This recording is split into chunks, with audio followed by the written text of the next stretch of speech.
Tant qu'on n'a pas réglé le problème du chômage dans notre pays, franchement, ce serait assez hypocrite de décaler l'âge légal. Je veux dire, quand aujourd'hui, on est peu qualifié, quand on vit dans une région qui est en difficulté industrielle, quand on est soi-même en difficulté, qu'on a une carrière fracturée, bon courage déjà pour arriver à 62 ans. C'est ça la réalité de notre pays. Alors on va dire, non, il faut maintenant aller à 64 ans. Vous savez déjà plus comment faire après 55 ans. Les gens vous disent, les emplois c'est plus bon pour vous. C'est ça la réalité. C'est le combat qu'on mène. On doit d'abord gagner ce combat avant d'aller expliquer aux gens, mes bons amis, travaillez plus longtemps. C'est le délai légal. Ce serait hypocrite. Et donc le seul levier que nous avons, c'est de travailler un peu plus longtemps. C'est faire travailler plus longtemps. Ça fait 40 ans que je cotise, j'ai 60 ans, et vous me dites que je vais pas avoir la retraite à laquelle j'ai droit? Non. Il y a aujourd'hui une injustice terrible par rapport notamment aux carrières longues, aux métiers pénibles, qui à 65 ans ne peuvent plus travailler. Est-ce que vous imaginez travailler quand vous êtes dans les travaux publics, quand vous êtes carreleur, quand vous êtes dans des métiers qui imposent le port de charges lourdes? Ce sont ces métiers-là d'abord qui doivent être visés par les 60 ans. Parce que ces gens-là, ils ne peuvent pas travailler davantage. La retraite à 65 ans obligerait un jeune de 20 ans à travailler durant 45 ans pour pouvoir obtenir une retraite pleine. Les Français, avec Emmanuel Macron, vont donc en prendre pour perpète. Aujourd'hui, nous allons parler d'un sujet qui a mis des millions de Français dans la rue. Un sujet brûlant, un bras de fer qui secoue le pays depuis des mois. La réforme des retraites de Macron. Mais ce que vous allez découvrir dans cette vidéo, c'est ce que personne ne vous dit vraiment. Qu'est-ce qui se cache derrière cette réforme? Et surtout, quelles seront les vraies conséquences pour nous tous? Restez bien jusqu'à la fin, vous ne verrez plus les choses de la même manière. Commençons par le début. Pourquoi Emmanuel Macron tient-il tellement à cette réforme? Officiellement, il s'agit de sauver notre système de retraite qui, selon le gouvernement, serait voué à l'effondrement dans un ajustement drastique. En gros, on nous dit que les caisses sont vides, que la France ne peut plus se permettre de payer les pensions comme avant. Mais est-ce vraiment la vérité? Ou est-ce une excuse pour servir autre chose? D'autres intérêts. Bonjour à tous et bienvenue ce matin à l'heure des pros. Une commission d'enquête du Sénat a publié un rapport sur les coûts des cabinets de conseil en 2021. Ça a coûté aux contribuables 1 milliard d'euros. Non seulement l'administration française ne fait pas son travail, mais elle est obligée de payer des sous-traitants qui la conseillent pour obtenir des avis sur des sujets divers et variés. Ainsi, sur le dossier APL, par exemple, aide personnalisée au logement, une réforme est imaginée au début du quinquennat. Eh bien, figurez-vous que la France paye 4 millions d'honoraires à McKinsey pour une fiche de lecture. Vous me direz que ce n'est pas grand-chose, 4 millions d'euros, mais ça révèle un état d'esprit, des pratiques, des habitudes qui sont là, qui sont pour le moins contestables. Pareil pour les retraites, 950 000 euros versés toujours à McKinsey. Dans quel but? Mystère et boule de gomme. Les cabinets de conseil ont infiltré l'administration centrale quand ils n'ont pas pris le pouvoir. Où passe l'argent public? Dans des entreprises privées. La responsabilité de l'exécutif est évidente. Et comble de tout, la cerise fiscale sur le gâteau de l'argent public. McKinsey ne paye pas d'impôts en France. Cette affaire peut-elle être à Emmanuel Macron ce que les diamants de Bokassa furent à Valéry Giscard d'Estaing durant la campagne de 1981? C'est une question, c'est un scandale d'État. Pourquoi ce gouvernement veut-il absolument reculer l'âge de retraite ou bien l'âge de départ à la retraite? Si la France est en crise, pourquoi ne demande-t-on pas aux plus riches de contribuer davantage? Est-ce un simple hasard ou y a-t-il des intérêts cachés derrière cette décision?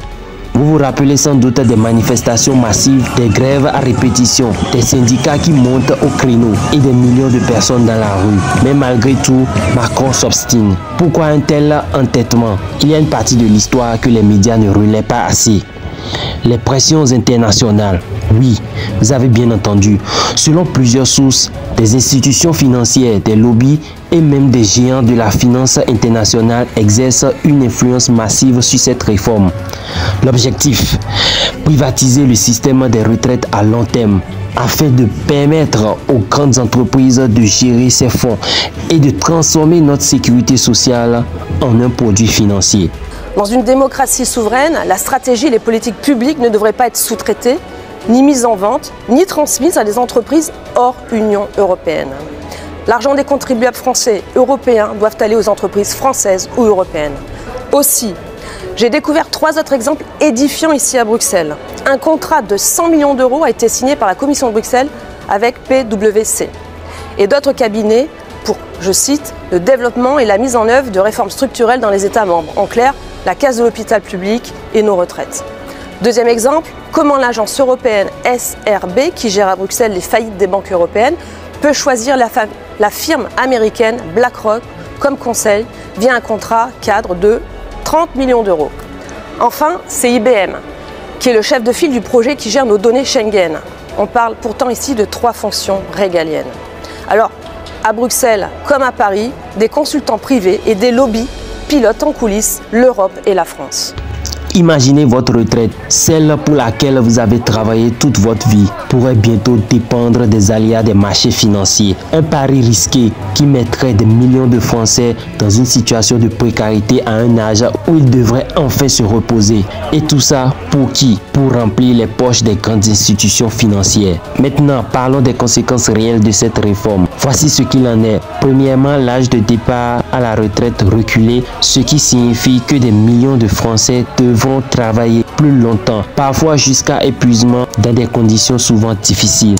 Cette réforme d'Emmanuel Macron est une profonde injustice sociale pour les Français, d'autant que si l'on tient compte du dispositif actuel des carrières longues qui ne peuvent être obtenues que si l'on travaille 2 trimestres avant 18 ans, eh bien un jeune qui entrera sur le marché du travail à 18 ans devra donc lui travailler 47 ans avant de pouvoir toucher une retraite pleine.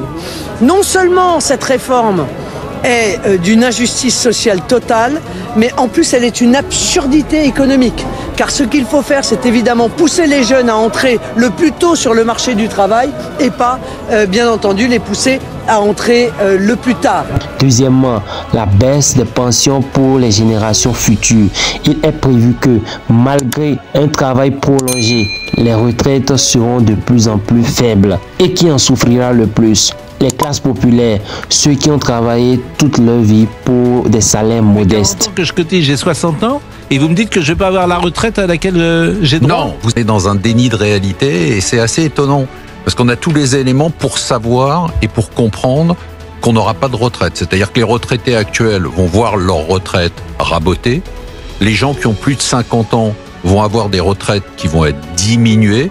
Et les gens qui ont moins de 50 ans et surtout les gens qui ont moins de 40 ans ne vont pas avoir la retraite telle qu'on l'a connue. Enfin, la privatisation progressive du système pourrait rendre la retraite accessible seulement à ceux qui ont les moyens de cotiser à des fonds privés.